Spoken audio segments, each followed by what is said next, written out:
It's your boy, Childish Gambino, and I'm back with another video. Today I'm going to run through a list of some anime I think any anime fan should watch. With that being said, if you like the content, make sure to like, subscribe, comment, and share the video. It all helps my channel grow. Much appreciated. Now with that being said, without further delay, let's get right into the video.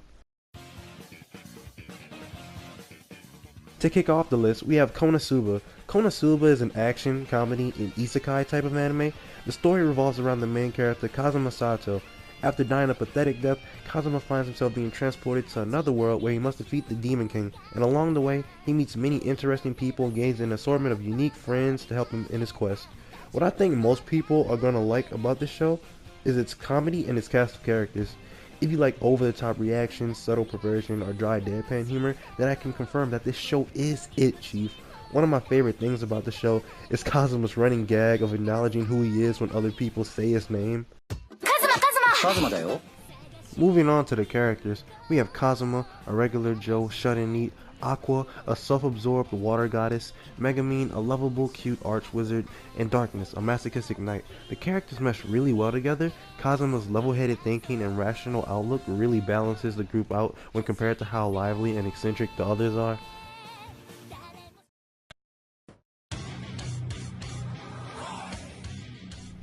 Next up is Prison School, the ecchi comedy that captured the hearts of the anime community back in the summer of 2015. Prison School follows a group of 5 boys who get the honor of being the first to attend an all-girls academy after a rule change. After being shunned by the majority of the student body, the boys come up with a plan to peek into the girls' bathhouse. Everything almost goes according to their plan. Almost. The group's plan is thwarted by the academy's underground student council, and they are sentenced to serve 1 month in the on-campus prison. Thus begins the incredible story of the squad spent in the prison school and their daring plan of escape. I fear to believe Prison School is a jack of all trades, having elements that a variety of people can find enjoyment in. The show features an engaging plot, fan service, cool characters, fan service, and not to mention fan service. But seriously though, the plot of Prison School will have you on edge and anticipating each new episode with its action and suspense.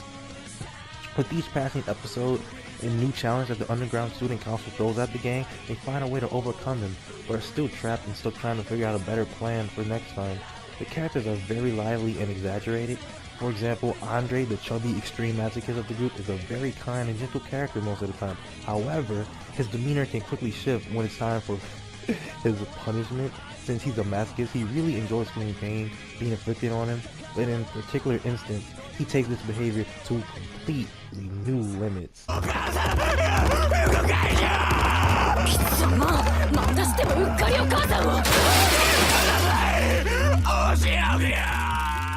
And to continue on with the fan service, the good thing about it is that it isn't pointless.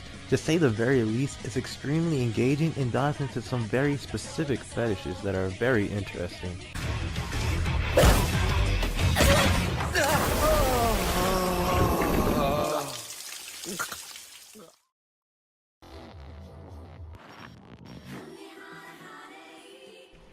Next we have Higurashi no Naku Kori ni, also known as When They Cry, or just Higurashi for short. And it's very different from the previous anime I've discussed so far, being categorized as a psychological horror, mystery, and supernatural type of anime. While the other animes were lighthearted and fun, When They Cry is dark, sad, and thrilling. The story follows 15-year-old Keiichi Maebara as he moves to the quiet town of Hinamizawa and quickly becomes best friends with Rina Ryugu, Mion Sonozaki, Satoko Hajo, and Rika Furude. However, a dark secret rests in the quiet town. As the town's annual festival approaches, Keiichi begins to uncover the mysteries and deaths that have occurred in recent years and how they relate to the town's god, Oyashiro. Skeptical and in need of answers, Keiichi confronts his friends, but they begin acting suspiciously. Filled with both paranoia and fear, Keiichi delves deep into the town's murky history and tries to alter it. If you're a fan of horror or mystery, then this show should be right up your alley. Higurashi really excels at presenting events in a way that leaves you asking, well, how did this happen? Why is she acting this way? But wait, didn't he die last episode? The way it creates suspense is amazing, not to mention the secrets the show keeps in store for later, creating the show's main factor, its mystery. We all want to know the who, the what, the when, where, and why, but the show doesn't exactly hand the answers to these questions to us. We have to figure them out ourselves until our suspicions are confirmed or denied with concrete evidence that is later provided.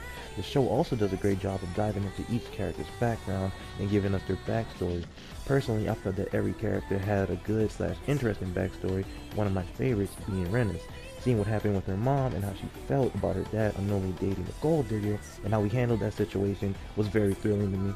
The only two knocks against this show are the art and animation. The show's art style doesn't look fantastic and is clearly dated, and at times the animation can be a bit weird. あの子に安らぎなんてあるものか。リカちゃんが消えたのもきっとサトコのせいだよ。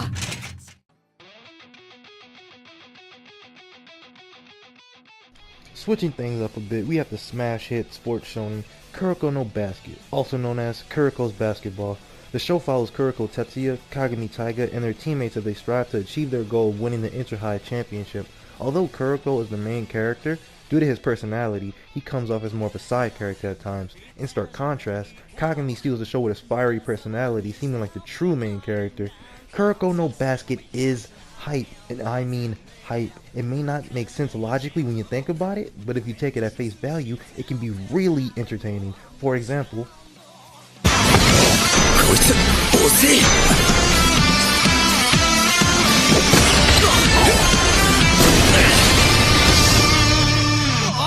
just looking at the scene, you can see how the show builds up its hype.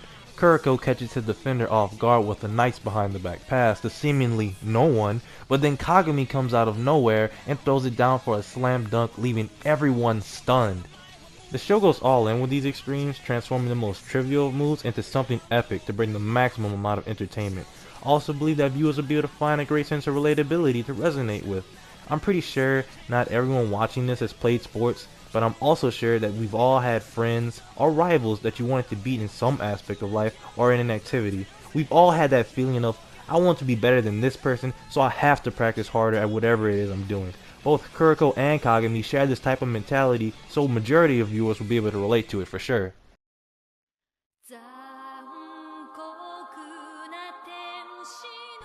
You already know that there couldn't be a list of much-watched anime without the inclusion of Neon Genesis Evangelion, one of the most impactful and significant animes to ever be released.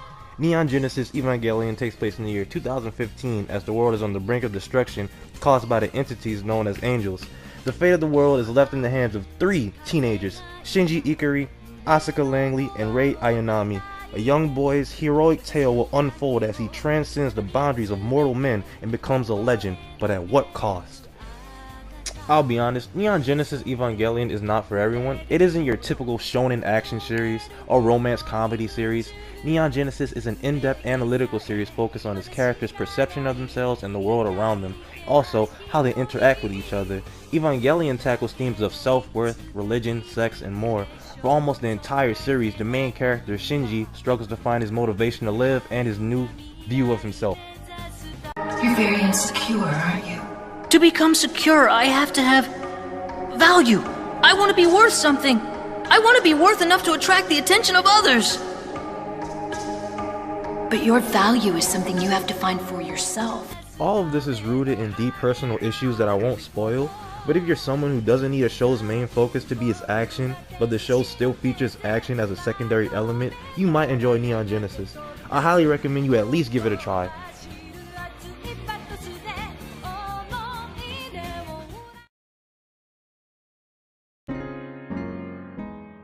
At the number 2 spot, we have one of my favorite animes of all time, the slice of life romance comedy series that is Toradora.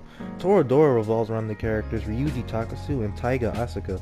Ryuji is a nice guy, but due to his intimidating facial features, he gets labeled as a delinquent around school. Taiga, on the other hand, is anything but a nice girl. Although she may be small, she makes up for it with her fiery personality, earning her the nickname of the Palm Top Tiger. One day, these two meet and discover they both have crushes on each other's best friend.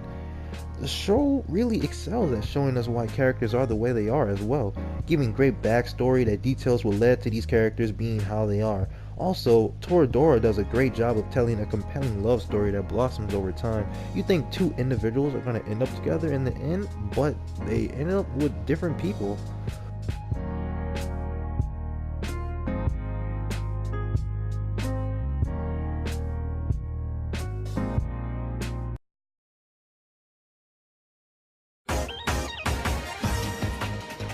Last but certainly not least, we have the anime School Days. The show follows the main character Makoto as he tries to get his crush, Kotonoa, and befriends a girl named Sekai in the process.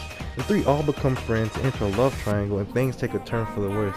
The anime community regards this show as one of the worst anime ever. However, while I do agree with this opinion, I have a soft spot for the show, and then that others should see it too. The show is bad, it features some of the most selfish characters I've ever seen in an overly dramatic plot, but both of these things go into the show's allure that has stuck with me. However, I do advise you, if you watch the show, watch it at your own risk.